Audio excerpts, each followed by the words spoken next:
crean entre los cubanos en el exterior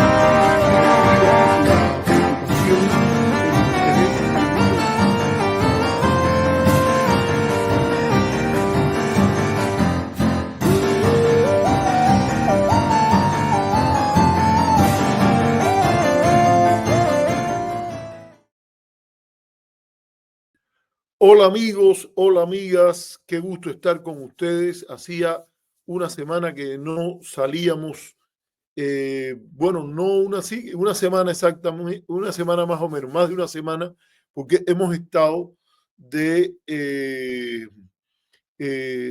haciendo varias cosas. Estuvimos de viaje, estuvimos en Boston a dar unas presentaciones allá y me tuve que concentrar en eso. Sé que han habido temas importantes que conversar, que discutir, pero nos han pasado por arriba.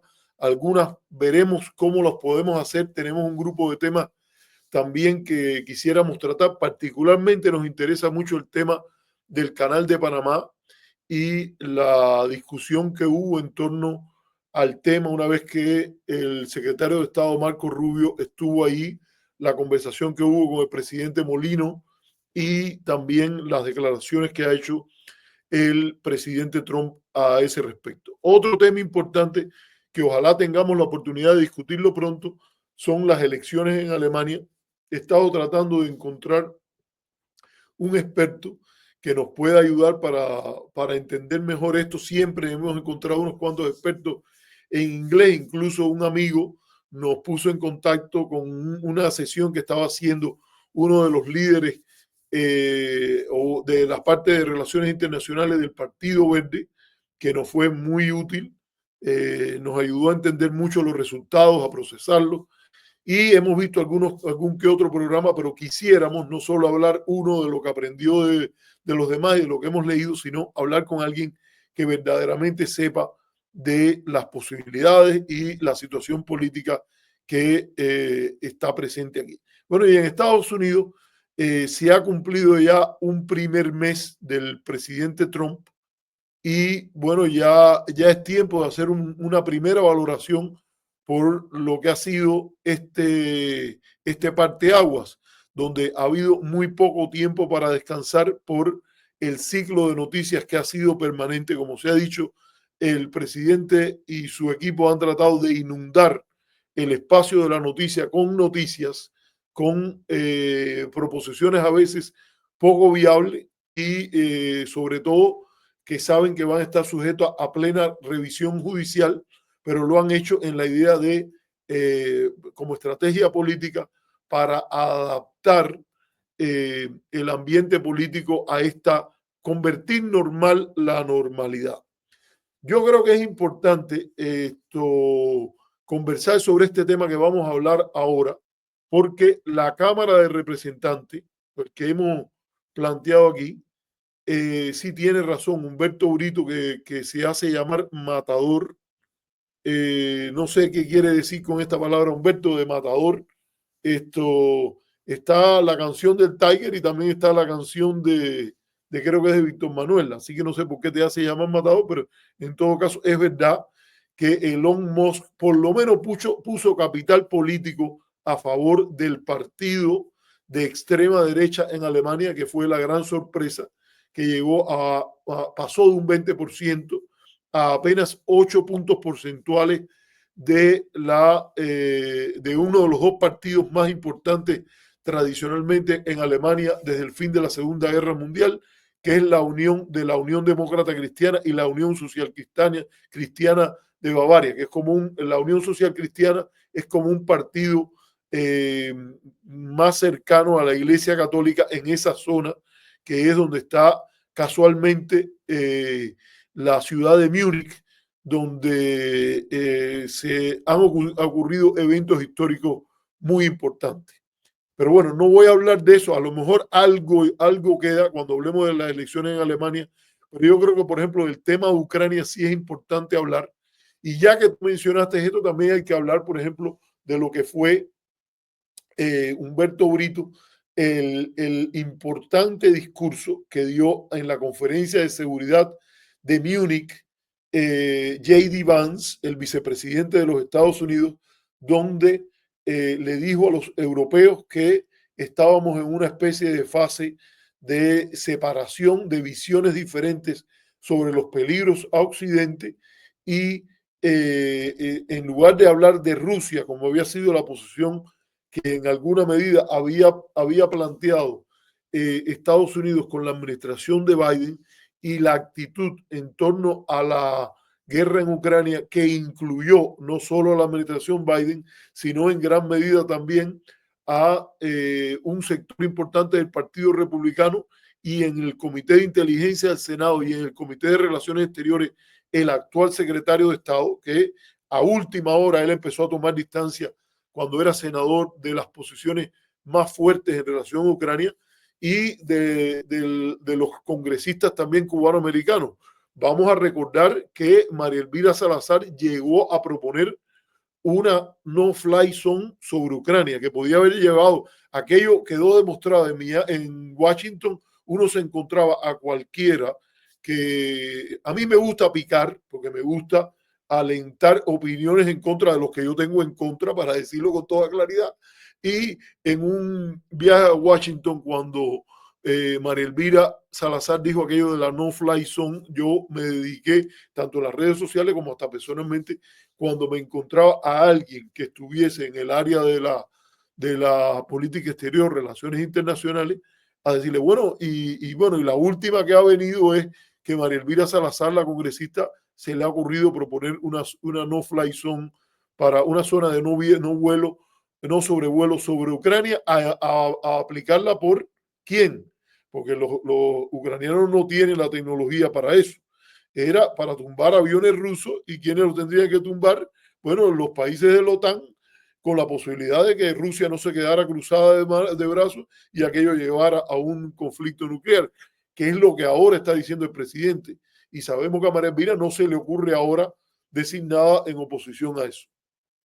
Pero Rubio, que es el hombre que está dentro de la administración, Rubio era un partidario ferviente de un apoyo, un cierre de filas de Occidente con relación a Ucrania. Y bueno, en el gran discurso este que hace J.D. Vance en München, dice que Europa tiene equivocado el enemigo, que el enemigo no es Rusia, que el enemigo no es externo, que el principal enemigo de Europa es la posición de las élites europeas de querer cerrar el paso a el lenguaje de la ultraderecha, a las posiciones políticas de la ultraderecha, y que en realidad Europa tiene que reafirmarse en una identidad en la cual debe abrirse, lo que dice en código, pero dice que él dijo que era para respetar la libertad de expresión, pero en realidad lo que está diciendo es que hay que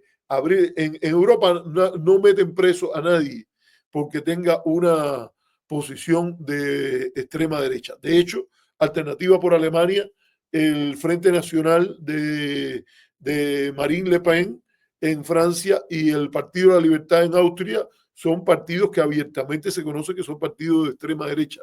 Pero ellos lo que quieren, lo que dijo J.D. Vance, es, y que muy curiosamente lo ha estado secundando un grupo importante de políticos norteamericanos afiliados a la administración, es que particularmente Elon Musk, que es algo que Brito plantea aquí, a que se abra el espacio político, que sea una cosa aceptada, que sea una cuestión sin cortafuegos, que la extrema derecha pueda llegar al poder y aplicar políticas que, si no son iguales, riman con posiciones racistas, xenófobas, cercanas a lo que fue el fascismo de los años 20 y los años 30 en Italia, España, Alemania. Y entonces, por ahí ha empezado todo.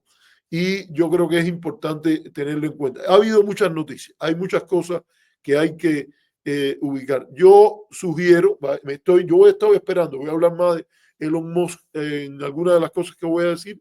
Yo he estado leyendo, voy como por la mitad de la biografía de Elon Musk. Elon Musk es un hombre muy inteligente. Yo creo que se equivoca, que lo ha subestimado, pero también su propia historia demuestra que a veces su propia arrogancia, su propio autovaloración, su egocentrismo le ha jugado malas pasadas. Y yo siempre digo que ahí hay dos cabezones. Uno no puede ser presidente de los Estados Unidos porque no nació en los Estados Unidos, nació en Sudáfrica, emigró a Canadá, de Canadá vino a estudiar en la Universidad de Pensilvania, se ha vuelto el hombre más rico del mundo, pero el otro, ahí hay dos egos muy grandes y habría que preguntarse hasta qué punto Musk va a aceptar como es la realidad, que él está en un cargo que no tiene ni confirmación senatorial, él no es un miembro formal del gabinete y mucho menos puede competir con el poder que se sitúa en la oficina oval de la Casa Blanca, el poder del presidente. Bueno, gracias por tu comentario. Vamos a hablar más de Elon Musk. Sé que te estás poniendo otro comentario aquí. Dice, Elon Musk es un peligro para la humanidad. Hemos saludado a algunos de los que están por el chat. Permítanme pedirles, y aquí ya voy a poner el banner, de que si usted puede, dele me gusta, comparta y contribuya con el espacio. ¿Usted puede contribuir con el espacio? Bueno, la mejor manera para contribuir con el espacio es a través de Cele, donde usted enviando un Cele a nuestro correo de turilevi@aol.com, nosotros podemos recibir el aporte monetario de aquellos que creen que este programa vale la pena y que es importante hacerlo. Otra manera es que usted se puede suscribir a nuestro canal. Eso no le va a costar. Y así se entera cuando vamos a salir. A veces, como hoy, hemos salido a última hora y eso obviamente les toma a ustedes y a mí por sorpresa, pero es que ya se me estaban acumulando los días y creía que se me dio una oportunidad y dije, es hora de salir. Y lo otro que usted puede hacer es puede hacerse miembro. Y si ve el programa después puede darnos unas gracias y contribuir. Puede también contribuir al CELE a la hora que usted quiera. Y lo otro que puede hacer es contribuir con un super chat aquí o hacerse miembro del canal y así de esa manera tenemos un ingreso de una manera más como es habitual y eso también nos estimula a hacer el programa de esa manera. Gracias, por favor. Aquí está Josué La Resistencia que nos dice un saludo, querido Arturo. Está Papito Buscalillo que dice saludos López Levi, abajo el bloqueo, y está Carlos Pérez desde España que nos dice saludos desde España. Bueno, antes de entrar a esto de María Elvira, yo quería referirme a algunos de los temas que han estado pasando que nos han tocado. Yo quería referirme antes que todo a la presentación de un libro del señor Armando Chaguaceda que tuvo lugar en FIU. Yo vi el video ahora, no estoy bien claro cuándo fue que ocurrió esto. Yo lo vi hace un tiempo. Esperen un momento que tengo que mandar a voicemail un mensaje aquí. Me entró por el correo. Déjeme ver si lo logro poner para que no nos moleste más. Y mira, ahí está el amigo Rogelio Antonio Noa Machado, que siempre se nos conecta con nosotros desde Vietnam. Bueno, no sé qué hora es en Vietnam ahora, pero es interesante, Noa, que tú siempre puedes conectarte. Parece que es una buena hora para ver el programa desde Vietnam. Déjeme ver aquí. Aquí ahí parece un imbécil que me está, uno de esos, los telemarketers de esos que les tengo odio, porque me llaman a preguntar por gusto cosas. Bueno, sí, voy a hablarte un poquitico también de eso. Y en ese programa, que es una presentación de un libro, déjame ver cuándo fue, porque es que eso salió muy recientemente y quiero decir cuándo específicamente fue. Bueno, una presentación de este señor, Armando Chaguaceda, de un libro que se suponía que era sobre la penetración de Cuba en América Latina, el poder, el Sharp, sería el poder afilado de Cuba en América Latina. Y entonces todo es hablar de cómo la izquierda que domina supuestamente la academia y que entonces que Cuba se ha aprovechado en eso y que es una cosa terrible de cómo manipulan la academia las personas que son de izquierda y todo ese tipo de barbaridad. Entonces, yo creo que es importante ubicar, porque ese es un ejemplo del tipo de manipulaciones que se están montando. Ahí estuvo, el libro fue presentado, yo ni lo he leído ni me lo voy a leer, porque así lo estoy diciendo con toda claridad. Yo no voy a hablar del libro, porque el libro es lo que menos me importa. Ya yo sé por dónde vienen esta gente. Así lo estoy diciendo, pero voy a referirme a lo que fue la actividad como tal. Y en esa actividad que fue, déjenme ver, aquí voy a abrirlo para saber exactamente cuándo fue. Habló tanto Armando, se llama Sharp Power y redes intelectuales. Usted lo puede encontrar en el canal de YouTube dice que fue 3 días, 4 días hace aquí. Tiene en este momento 89 vistas, 8 personas le han dado like. Y es el libro que creo que se llama así, Sharp Power y redes intelectuales, la presencia de Cuba en América Latina. No sé si se llama así, pero es lo que dice ahí. Y fue presentado por este señor Armando Chaguacea y Juan Antonio Blanco. Yo de verdad que le digo, ahí no hay mucho que aprender, excepto en analizar por dónde está viniendo esta gente para meter cuentos, verdaderamente manipulaciones, fuera de tiempo, diciendo cosas que yo estoy seguro que el señor Chaguacea no vio nunca en Laza, porque no las vi yo, y yo voy a Laza antes que él, para que quede claro. Entonces, yo no sé si eso pasó alguna vez. Yo, fíjense, yo no puedo hablar de lo que yo no sé de lo que pasó antes. Pero ahí Juan Antonio Blanco se apareció con el cuento de que cuando se preparaban las llamadas delegaciones de Cuba a Laza, y es verdad que el gobierno jugaba un papel a criticar, porque hay que criticarlo, y yo estoy de acuerdo en criticarlo, de demasiada intromisión partidista en las cuestiones académicas y que se creaba una supuesta delegación de gente, de académicos de Cuba, que iban a Laza y cuando esas personas iban a Laza se hacían coordinaciones, apoyarse mutuamente, se daban algunas conferencias que el gobierno, tengo entendido, organizaba sobre temas de cómo era la política de Estados Unidos en el momento, etcétera. Pero en el medio de la crítica a todo esto, entonces la cosa es que la academia está dominada por la izquierda y que entonces es por eso que hay tanta condena a las políticas norteamericanas hacia Cuba, lo cual es simple y llanamente echarle la culpa de una supuesta manipulación política, a lo cual es evidente. La abrumadora mayoría, fíjate, la pregunta que ellos tendrían que responder de por qué nadie se solidariza con el bloqueo es cuál es la lógica de las sanciones que están siendo aplicadas.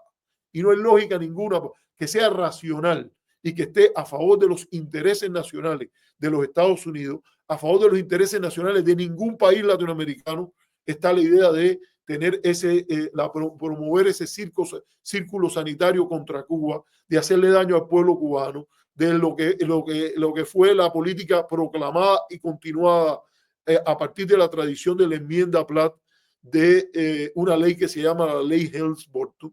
Es muy curioso que Juan Antonio Blanco Gil, el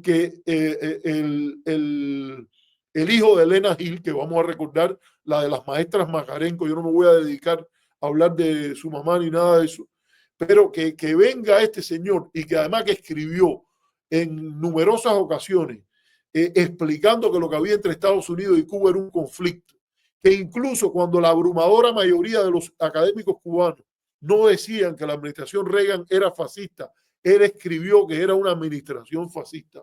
Cuando escribió sobre las lógicas de que la revolución cubana se afincaba en la ética del ser frente a la ética del tener y todo ese tipo de cosas. No es que las personas no puedan cambiar, pues como decía Churchill, nadie que no haya cambiado en la vida ha hecho algo que valga la pena.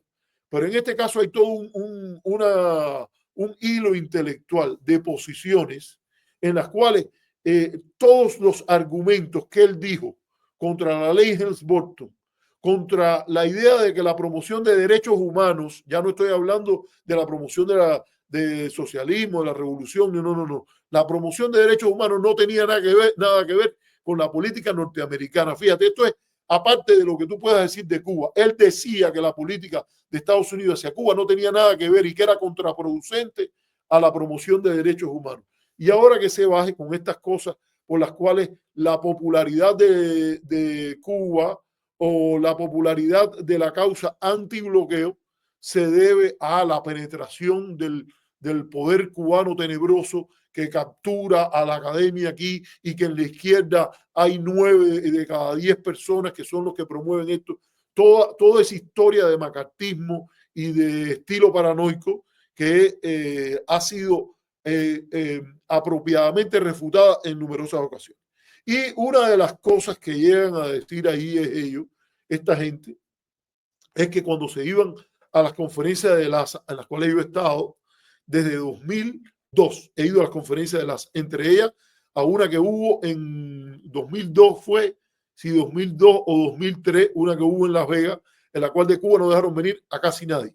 Me encontré con la investigadora Isabel Jaramillo allí y que ella me dijo que como ella tenía nunca se me olvida, que ella tenía su ciudadanía chilena y por ahí podía venir usando eso. No recuerdo si hubo más gente. Me recuerdo que en una ocasión también por ahí me encontré con Pedro Monreal. A lo mejor Pedro Monreal estaba ahí, que en aquel momento no sé si estaba en Cuba o estaba en otro lugar, y otras personas. Pero desde que yo voy ahí, yo nunca he visto, y he visto a los cubanos viniendo de determinada manera. Y ese cuento que metió Juan Antonio ahí, porque caricaturizan las cosas, tratan de presentar a Cuba como esa Alemania hitleriana en el Caribe. En este caso no usaron ese discurso, pero actuaron sobre él, por el cual a los eventos académicos iban los cubanos y entonces venían distribuidas las funciones por las cuales fulano tenía que contestar de tal cosa, mengano tenía que contestar de tal cosa. Y cuando esas personas, fíjense la caricatura que esta gente pone, que yo nunca vi. Entonces dice Chaguacea que eso cambió a partir del 2013, 2014, creo que después de la reforma migratoria. Contradicción grande que hay ahí, porque esa reforma migratoria la reclamaron las personas que, como yo, decíamos, hay cambios que pueden ocurrir en Cuba sin necesariamente esperar por el fin del bloqueo, y la mejor manera de promover esos cambios es decir cosas que se dan también en un toma y daca. Si Cuba mejora los derechos de viaje, es un gran logro que abre puertas. Entonces, la política norteamericana debería ser promover los cambios de esos derechos. Hay un cambio de la reforma migratoria, es un cambio importante. Y ante un cambio importante, usted reacciona con pasos positivos.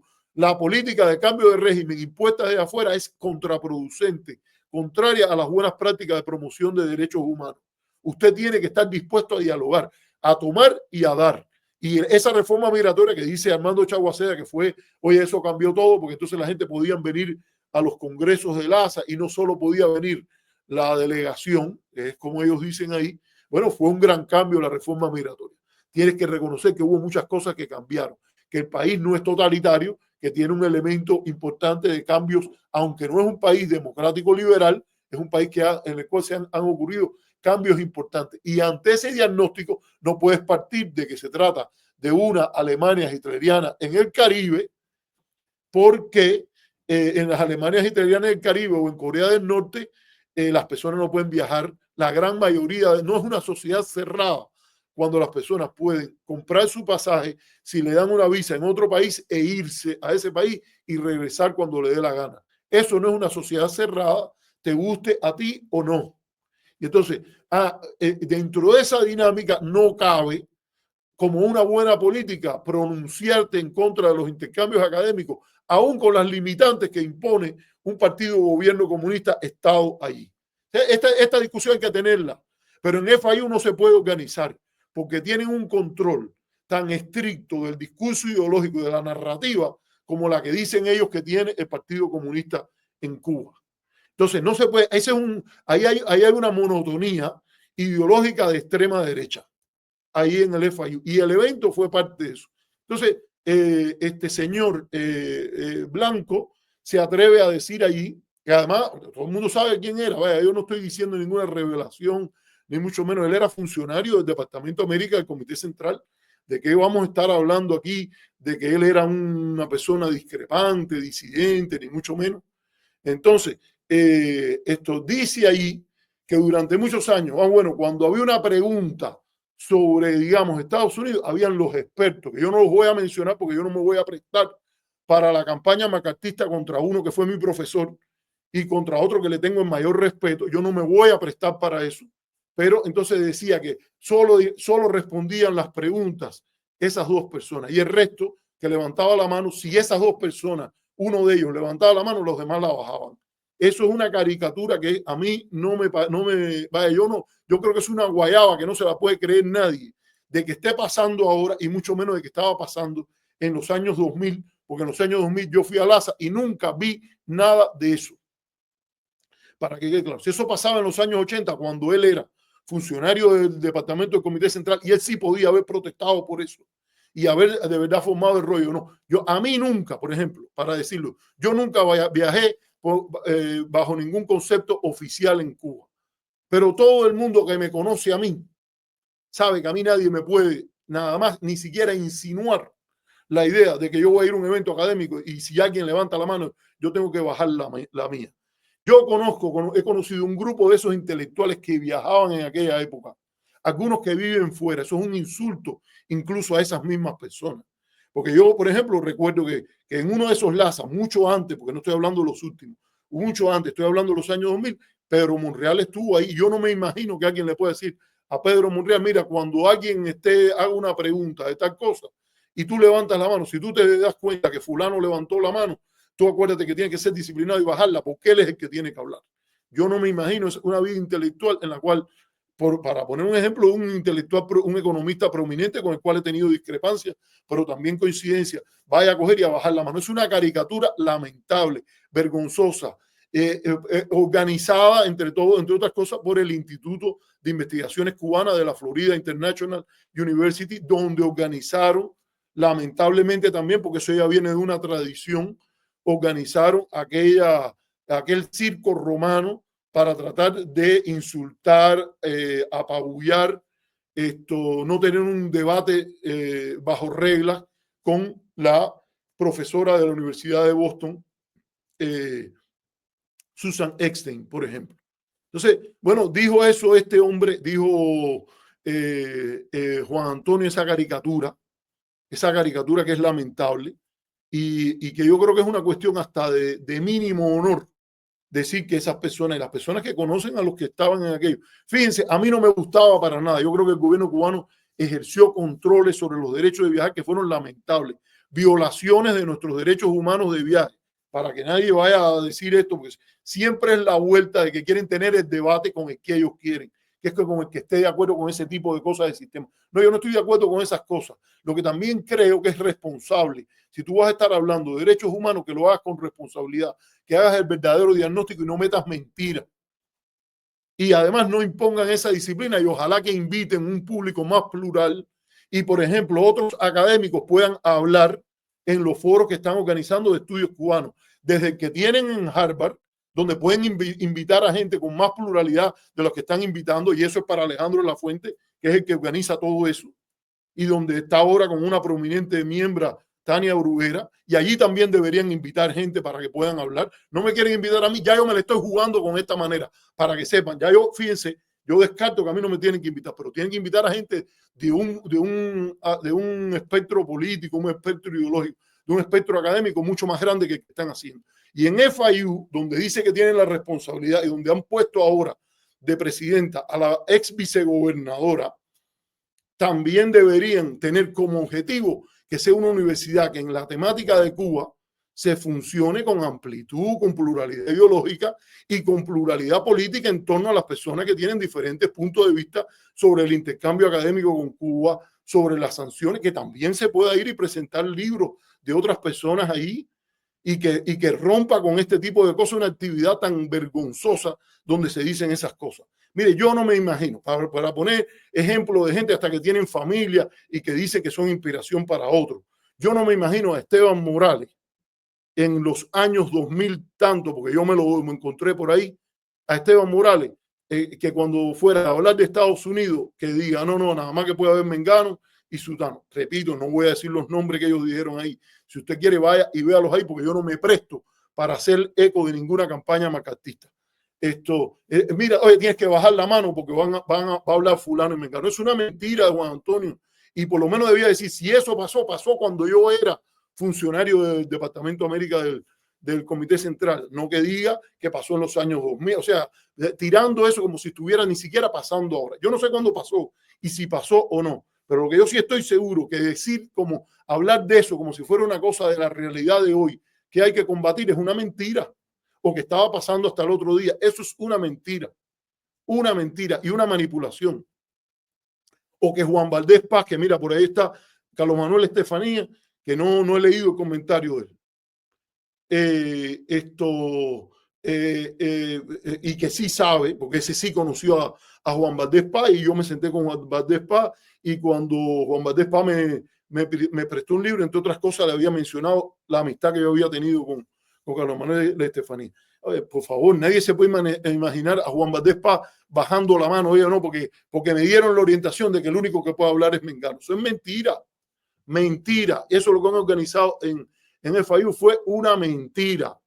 Y entonces diciendo y buscando todo lo que en cualquier lugar ahora se está haciendo más corriente principal, porque es con esa manera que están entrando la administración Trump y actitudes que tienen hacia del antiintelectualismo típico, donde prácticamente habría que buscar un balance ideológico, donde las personas que digan que Santa Clara está más lejos de La Habana que de Santiago, por un problema de balance hay que dejar esa sería la acción afirmativa más negativa que se puede hablar, de gente que no son capaces de defender las cosas. Y además, vamos a decirlo con toda claridad, el mundo académico norteamericano también está lleno de sesgos y de problemas, porque cuando te tiran y cuando las campañas macartistas estas machacan, y cuando llaman a tu jefe de departamento y le dicen que tú eres un comunista y empiezan a molestar, también te hacen efecto, porque aquí también hay quien no tiene el valor de decir, oye, si la persona da buenas clases, si la persona hace buenas investigaciones, se queda. Y si aspira a un trabajo y me llega una aplicación de él, aunque yo busque en internet y me encuentre que tiene 1000 gente que le están haciendo la campaña macartista o no sé cuántos troles, a mí no me importa, yo me debo guiar por otras cosas. Pero la vida es más compleja y aquí también pasa eso. Pero por lo menos, para decirlo con toda claridad, yo lo digo siempre, el nivel de pluralidad que yo encontré en la academia norteamericana y la idea de apelar a la razón, de apelar a los argumentos, de apelar a las evidencias, fue sin lugar a duda mucho más grande que el que yo tuve en Cuba, para que no vaya a haber ningún tipo de duda en eso. Pero ahora, pasar por académico, todas estas caricaturas, eso es atentar contra una auténtica pluralidad y apertura en la discusión de las cosas. Esta gente te quieren meter en el sellito de que tienes que entrar por la canal del anticomunismo macartista, y eso ni con Cuba ni con otros países es la mejor manera de buscar una solución a los problemas, de tener una academia relevante. Está el famoso libro de David Halberstam, The Best and the Brightest, donde se explica todo lo que falló en cuanto a la guerra de Vietnam, y una de las cosas que falló fue el ambiente macartista y el ataque al análisis sin sesgo, el análisis mesurado, el análisis con conocimiento que se hizo contra los funcionarios del Departamento de Estado y sobre todo a los departamentos de análisis y a los análisis sobre el Extremo Oriente que se hizo y que llevó a que, por ejemplo, en el tema de China estaban perdidos porque votaron por supuestamente ser procomunista o no suficientemente anticomunista duro a sectores de ahí. Le hizo un tremendo daño a los Estados Unidos. Y eso es lo que esta gente son parte de, para que quede claro. O sea, bueno, mira, déjame leer porque vi que estaba Estefanía por aquí, y siempre en razón de nuestra antigua amistad, yo tengo una deferencia a leer lo que pone aquí. Y se me temo que lo de Venezuela es menos político de lo que parece. ¿No será que Trump busca que se compre el petróleo norteamericano en lugar del venezolano? Encaja su revolución nacional libertaria. No sé qué tú quieres llamar la revolución nacional libertaria. Yo creo que Trump no está haciendo ninguna revolución nacional libertaria, ni en Venezuela hay una revolución nacional libertaria, y no creo que lo más importante sea el tema del petróleo norteamericano, pero bueno, vamos a hablar algunas de esas cosas aquí. Vamos a eso. No, excuse, que no se renovó el boli, no se renueva la licencia número 41 sobre el tema del petróleo. Esa era la primera cosa que yo quería tratar, que se ha ido, son temas que han estado pasando y que yo los veo y que he dicho, caramba, voy a tomar nota, y que a mí me parece que son cosas que hay que plantear, porque de verdad que son las condicionantes, los intangibles, donde se va construyendo el predominio, la hegemonía ideológica que ha mantenido la extrema derecha cubana en el tema cubano, y que es una fracción de política extremista cubana insertada en la política norteamericana. No es una fracción que piensa primero que todo, que tiene en su mente como un elemento central que es lo mejor para los Estados Unidos. No, no lo tiene.